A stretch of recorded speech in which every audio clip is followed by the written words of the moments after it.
আসসালামু আলাইকুম এভরিওয়ান, কেমন আছেন সবাই? তো গতকাল রাত্রে আমার বর রান্না করেছিল খিচুড়ি।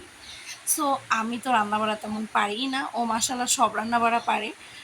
আর খিচুড়িটা যে এত মজা হচ্ছিল সেটাই আপনাদের কাছে শেয়ার করব। তো ফার্স্টে ঝাল পেঁয়াজ, হলুদ, আদা, জিরে, রসুন এগুলো ভালো করে, মরিচের মশলা, তারপরে হচ্ছে গোলমরিচের গুঁড়া, এগুলা হচ্ছে ভালো করে ভাজা ভাজা করে নিয়েছে। তারপর একটু তেল কম মনে হয়েছিল বলে আবার তেল দিয়ে একটু নাড়াচাড়া করে নিচ্ছিল। তারপর এর ভিতরে ভাজা ডালগুলো, এখানে মুগ ডাল আছে এবং মসুর ডাল আছে, দুইটাই ও দিয়ে নিল। ধুয়ে নিয়ে একটু নাড়াচাড়া করে নিল।